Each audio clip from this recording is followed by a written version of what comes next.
welcome to Tag TV News and Views Bulletin today. I'm your host Halima Sadia. I'm going to have three very predominant people of our Canadian society who are the contributor of very big discussions of Canada, which are to see the fabrication and different areas of Canada very deeply. I have with me Tahir Islam Gora, along with him I have Raheel Raza, and beside her I have Suhail Raza. These are the people who I will call the gem of the people. Welcome to my News and Views Bulletin today.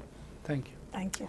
We are going to generate a debate here which is very, very hot issue nowadays, because we are living in the urge of the time where it is very important to know certain dimensions where you belong to. Canada is a very diverse country, but it has its own national interest. While we are talking about international relations with Canada, we will come to see the news of Saudi issue, which is very, very hot issue in the debate.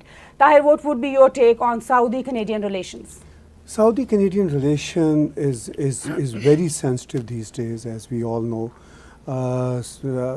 Upon our foreign minister's tweet regarding human rights violations in Saudi Arabia, Saudi government overreacted and disconnected all sorts of diplomatic trade as well as all bilateral relations with Canada.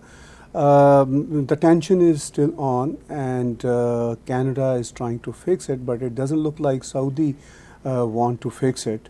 So it is a delicate issue.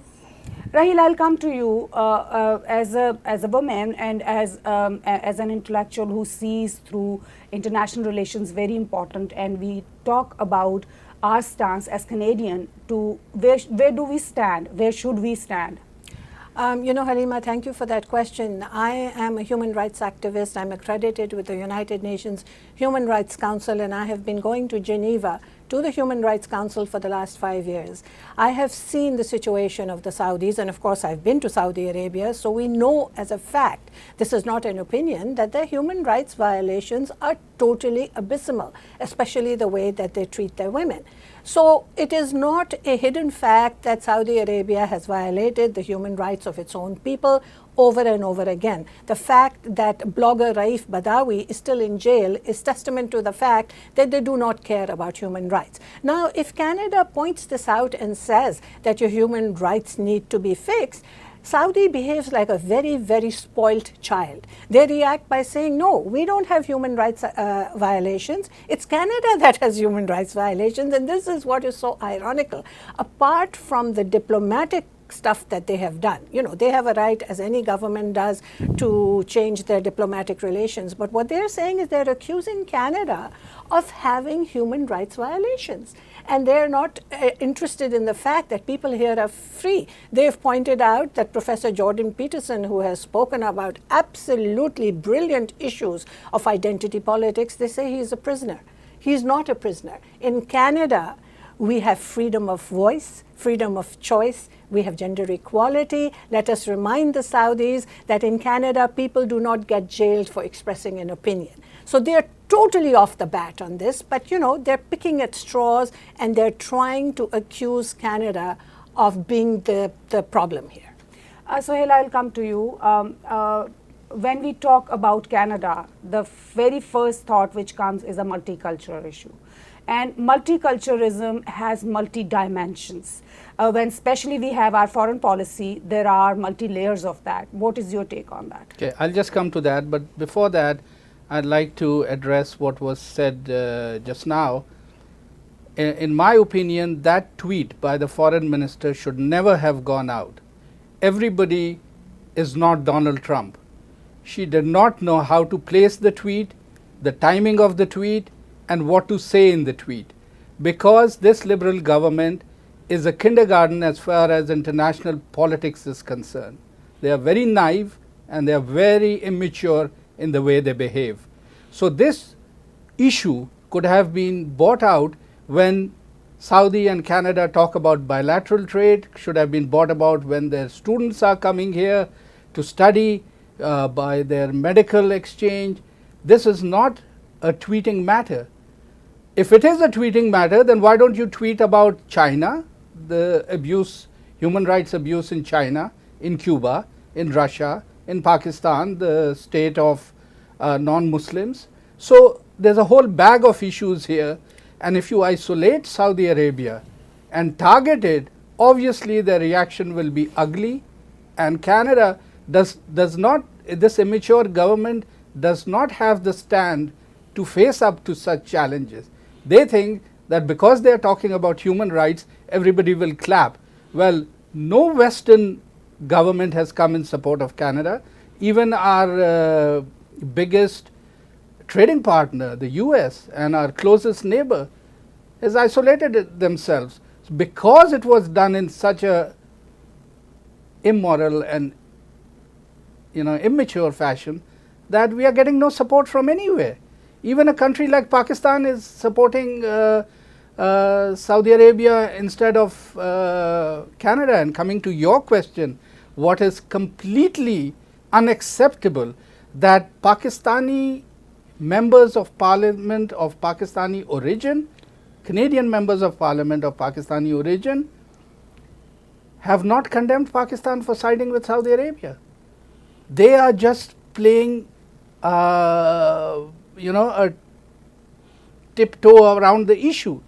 And my point is that under no circumstances should dual nationality be allowed for office bearers, government office bearers, and especially members of parliament, because their loyalties then are in a total disarray. They are loyal to Pakistan and they are not loyal to Canada, or they may be loyal to some other country where they come from, but their loyalties shift. So this identity politics that you talk about is unfortunately going to be the unnerving or undoing of Canada. It's very sad, but we've got to take a more positive and patriotic view of where we are and who we are. Halima, with your permission, I would like to jump in and I would like to pose a couple of questions to both our esteemed panelists, Sohail and Raheel. Sohail especially brought a very different perspective about Canada-Saudi tension. It's not in media yet. Sohail's opinion is totally different and very valuable as well. Sohail's criticism on Liberal government is about their inability to deal issues is absolutely one thing. Secondly, what Sohail touched about is human rights violation in Saudi Arabia. For sure, we observe those human rights violations in Saudi Arabia day and night. But Sohail brought another thing into the debate, which is very important, of Canadian parliamentarians of Pakistani origin. For instance, it's not just one community we are talking about. We do have Canadian parliamentarians of many backgrounds. But when it comes to test loyalty to Canada, I'm very clear talking about loyalty, for instance. If a country does not observe human rights issues, like Saudi Arabia does not observe human rights charters, so the loyalty of a conscious Saudi citizen probably would not lie to Saudi Arabia, of course. But Canada is a human rights observer country. We all have equal rights. And Sohail said that, for instance, when Pakistan sidelined with Saudi Arabia in this very sensitive issue, Canadian parliamentarians of Pakistani origin did not denounce Pakistan, did not denounce Saudi Arabia either. They only say, oh, we stand by Canada. In my humble opinion, and I would like to have your input, Raheel, in my humble opinion, it's not enough to say that we stand by Canada. I agree with you 100%. It's not enough to say we stand for Canada. We have to show through our words and our actions, and especially those who are in leadership position. You know, this brings us back to this whole issue of immigration. When immigrants come to Canada, and I am an immigrant as well, and my children have grown up here, but it is with a sense of loyalty to this country because this is now our home. I don't believe in hyphenated identities. You know, we are Canadian because we chose to come here. So we have a loyalty to what is happening in Canada, and we need to express it very openly. I have a lot of difficulty and concerns about those in leadership, our members of parliament, who straddle these loyalties and cannot bring themselves to condemn what is happening in their native lands. I mean, there's nothing to be ashamed about. If there are problems, I mean, we criticize issues in Canada.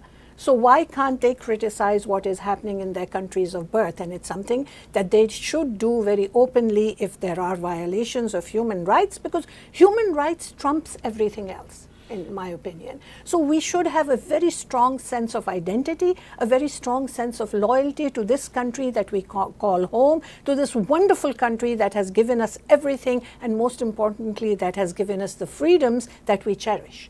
Actually, my point is here is that when you adopt a system, when you adopt a country, you automatically get some responsibilities, and that responsibilities goes with the land, because the land you're in has its own policies and should have its own policies because it's an independent state of the world. So that all is included in those identity issues. We should be very clear. Now, coming back to you, Tahir, when we talk about multiculturalism, it is to understand that there are different background of the people. So how come we can go with citizens and nationals and all that discussions which are intellectually having a lot of trouble in Canadian society right now? In my humble opinion, particularly we Canadians are quite confused in terms of understanding connotation of multiculturalism. In my opinion, multiculturalism is not a one-way traffic.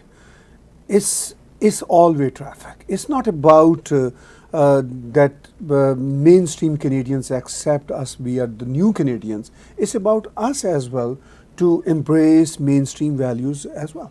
For instance, these days there's a very hot debate generated by MP Maxime Bernier when he tweeted a couple of days ago that in liberal extreme multiculturalism.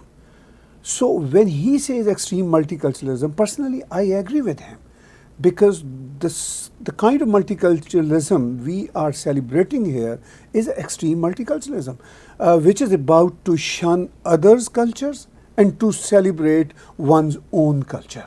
So that's how I view it. And I would particularly like to ask Sohail, because Sohail always talks about on this very sensitive issue. Well, multiculturalism is a natural phenomena. When people migrate to other countries from different cultures, they mingle and mix and they form a homogeneous society. That's natural. But when the state interferes and makes it a state-run program of multiculturalism, it is a disaster. As we've seen in Germany, as we've seen in England, both politicians from England and Germany have now accepted that state-sponsored multiculturalism has failed. It's failed in every country, and it'll fail in Canada as well, because people ghettoize themselves, and then it becomes a situation like Lebanon, where everybody has their own militant views, and it comes out in an ugly fashion. So let multiculturalism grow. I have neighbors from nearly every part of the world. I get along with them, I meet them, I celebrate their occasions of happiness, I share sadness with them. That's what multiculturalism. But when the government tells me that my children have to dress in a certain way just to represent, they weren't even born in my culture. So how are we forcing multiculturalism? And that is what Maxime Bernier means, that why are we going to such an extreme? Let the people enjoy each other's culture. What does the government have to do with? Government has nothing to do with religion. Now they're trying to enforce Motion 103. They have nothing to do with multiculturalism. It's a natural phenomena. So let the government be where it is needed to help assist the people and make intellectual trade and trade decisions, defense decisions. We have miserably failed in NAFTA. We miserably failed in China, setting India? up trade accords. So, and we are very happy that we have a state-run policy on multiculturalism. These are all signs of a disastrous government set out on disastrous agendas. I'm going to talk to Raheel about that. I would like you to answer my question, which is when we are talking so staunchly about every shade of the culture and their identity, where Canada goes, who will take care of Canada, who will speak and stand for Canada. What do you think, since you are having Muslim facing tomorrow? So you talk about the latest, you talk about right now, you talk about 21st century. What are your findings? Well, I believe, I mean, as Sohail said, that, this term multiculturalism and diversity have been used to ghettoize us. And it should be totally organic. What we need to focus on is Canadian values. When do we ever speak about Canadian values? We are the ones who, as Canadians, embodying Canadian values of freedom, of gender equality, of respect for everyone, of tolerance, of peace, wonderful values, but we never talk about them. It's not taught in schools. It's not taught to immigrants coming into this country. It's not something that is upfront. Multiculturalism and diversity are used to sideline every Canadian issue that we can talk about. Sorry, but our Prime Minister says we Canadians don't have any Canadian values. He says we don't have a distinct culture. I'm going to be very brass here and say that there is a no Canadian Hindu, mainstream culture. There's a Hindi song, Khich Meri Photo, and all he's interested in doing is selfies with various people. That's what multiculturalism is. Yes, multiculturalism has become this soft, fluffy thing about selfies and about photos and about your culture and celebrating, which is wonderful. We have the freedom to do it. My heritage is my personal responsibility, how I teach it to my children, how I celebrate it, and I have the freedom. But come on, why are we not talking about issues that impact us every single day of our lives? Canadian issues. We very rarely see that being discussed by our government or being brought about in the open as roundtable conferences. But when Maxime Bernier has said exactly the same thing, then everybody is either, all politicians from all parties are either distancing themselves from him or criticizing him. He said something which is the whole truth and nothing but the truth. In my opinion, I would say Maxime Bernier is a very philosophical in terms of delivering his point of view, but unfortunately our hollow media, mainstream media, let me say this blunt way, our hollow media and most of our hollow politicians are not able to understand the depth of Maxime Bernier's philosophical point of view. So Halima, you were saying. Before we will go further in our discussion and we will talk about multiculturalism, what it should be, what it is, and how it is useful tool and how it can be harmful for a very civilized society, which is right now the most liberated, the most accommodating society of the world. We will continue our talk, but we will go for a little break.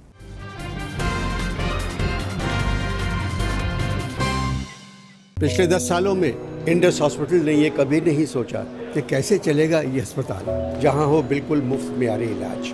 सोचा है तो खुदा की रजा का, जिसने बनाया है आपको वसीला इंडस हॉस्पिटल का। 11 अस्पताल, सैकड़ों क्लिनिक्स के साथ इंडस हॉस्पिटल अब पाकिस्तान के 41 डिस्ट्रिक्ट्स में। इसीलिए ज़रूरी है आपका साथ।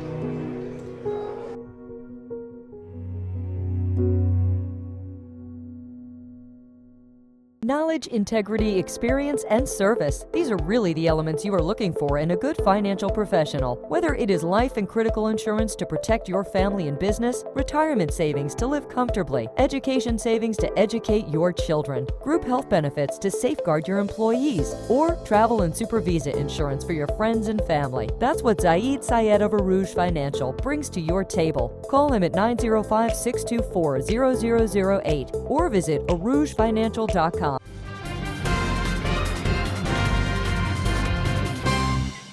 Welcome back to TAG TV News and Views Bulletin. We were having a discussion over Canada's foreign policy, Saudi issues, and about multiculturalism, the identity crisis. We are living in a global world right now where people are carrying multiple identities, and it is very big question that how to respond. I will continue my discussion with inviting Tahir to talk more about it. Yes, actually, when we talk about multiculturalism, particularly in Canada, we cannot dissociate ourselves from identity politics crisis. I would say it a crisis. And that's what Maxime Bernier talked about in his tweet very philosophically. The issue is our media, mainstream media, our mainstream politicians do not want to talk, do not want to discuss these sensitive issues sensibly, unfortunately.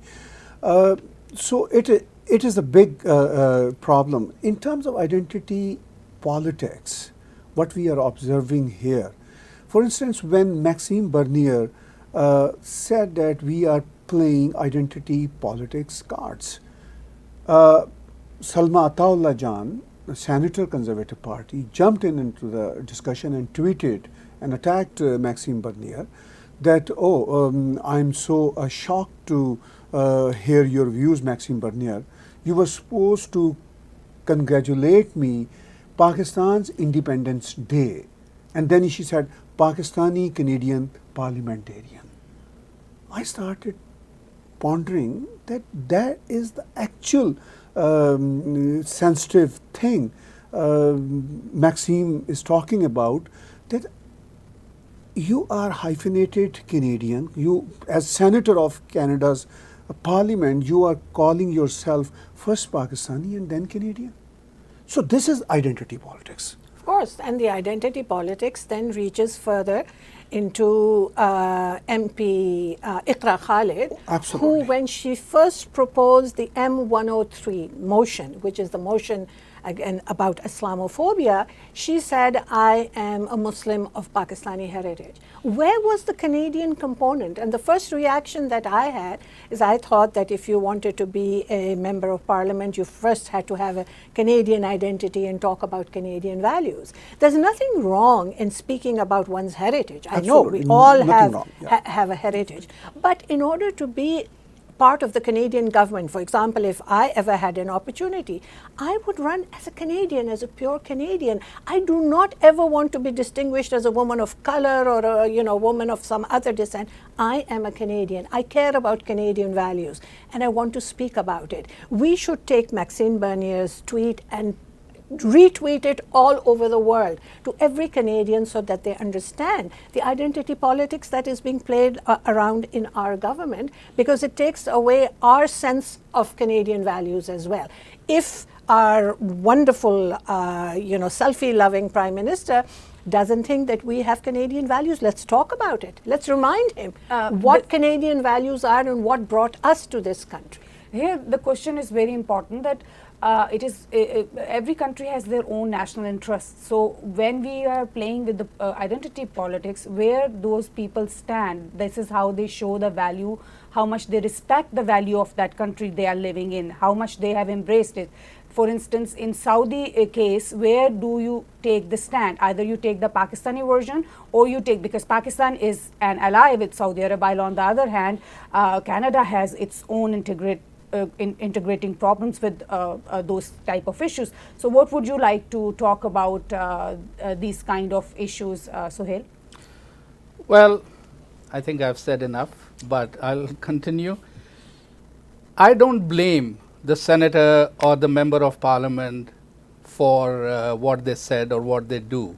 And I'll tell you why. because I'm a Pakistani, so I can speak freely about the mentality of the Pakistani immigrant. Who they represent is a part-time Canadian and a part-time Pakistani. They haven't given up their association with Pakistan. They are either working in Dubai or have businesses in Pakistan, and they don't want to give that up. And they come here as a part-time, summer loving, enjoying, and the family is here and the children are going to school. So they have the money to send to Canada, and these are the people these politicians represent. They have no clue about what Canada is all about. They haven't been, leave alone the rest of Toronto or Ontario, they haven't been outside Mississauga. So that is the thinking they are coming from. And these politicians represent these Pakistanis who are growing in numbers. So what is their fault? The politicians themselves have no clue. Have they been to Yellowknife? Have they been to Thunder Bay? Have they been to remote parts of Ontario? Do they know the beauty of this country? Well, I'm sorry, then they should educate themselves. If a person like MP Iqra Khalid can give an award to Amin Al-Maud, who was the public relations chief of Palestine House, known for his anti-Semitism and his anti-Semitic rants, and then she rescinded that award to say that I did not know. Well, see, this proves that they don't know. These politicians don't know anything except where the halal meat they can purchase, well, they should and which restaurant makes the best biryani. So this is again a Pakistan, mini Pakistan over here, who they represent. What is their fault that they don't have any clue about Canada? But in this case particularly, I do not believe that she didn't know about him, because she is so active in Muslim community. of course. If she doesn't know much about Canadian values, she knows more about Pakistani and Islamic issues. So I mean, when there was a pressure put on her through petition, Yes, of course. then she had to Yes. retrieve her award. Retreat. But this will keep happening. This will keep happening because the ethnic politicians are not paying attention to the rest of Canada. They have no idea what the white man is thinking. They have no idea how much he distrusts and hates certain politicians because of their ethnicity. But on the other hand, our mainstream politicians from all three major parties are not able to understand identity politics. If a person like Maxime Bernier talks about it, everyone wants to, all Attack major them, politicians want to distance. Tahir, you Actually- spoke about religion. Right. You see, this is the whole point. Religion has to be taken out of politics. I thought that we were coming to a country where there is separation of church and state, there is separation of mosque and state, and that is one of the values of Muslims facing tomorrow, is to work, your religion should be your private affair. But these politicians, these people who have been elected, who come from a certain faith, keep on throwing the religion into the mix. They constantly keep on bringing it into the mix. Keep your religion at home and then care for public and Canadian values and Canadians of all ilks, faith and no faith. They Because have to with realize that sorry. actually with these type of things, we are actually ghettoizing. We are giving the power into the hands of certain people who want to play it against the will of so many people who are innocent and who deserve to live a better life. Yes, Sohail, what would you like to comment? What I was trying to say is that these kind of politicians, I won't even call them politicians, these are the person who is a gangster in his neighborhood. These kind of people become politicians because they promise a certain vote bank that they snatch out of mosques or other unscrupulous religious organizations. That is why the mainstream politicians avoid them. They think, okay, he's bought 400 votes. If you ask me, I'll bring 4 votes. But these guys bring 400 votes and they blackmail the mainstream community into saying, if you go against our will, well, you'll just lose so much of the vote bank. So whether it's the Khalistani movement, whether it's the Pakistani politicians, whether it's the Sri Lankan Tamil community, we have all been blackmailed by the ethnic vote bank for our own unscrupulous reasons. Tai, would you like to comment about? I think it's all about to conclude this discussion, Yeah. because Suhail and Raheel both have said so well, and they have described situation in a very comprehensive way. I thank you all for joining us today at TAG TV and giving our viewers such a dynamic view of Canada, which we all need to think upon, because if Canada is there, we are all having all what we are having. If Canada is in trouble, we are all in trouble. We don't have to only enjoy the prosperity, we have to see all the difficulties with that. With these words, thank you very much for watching TAG TV News and Views Bulletin today.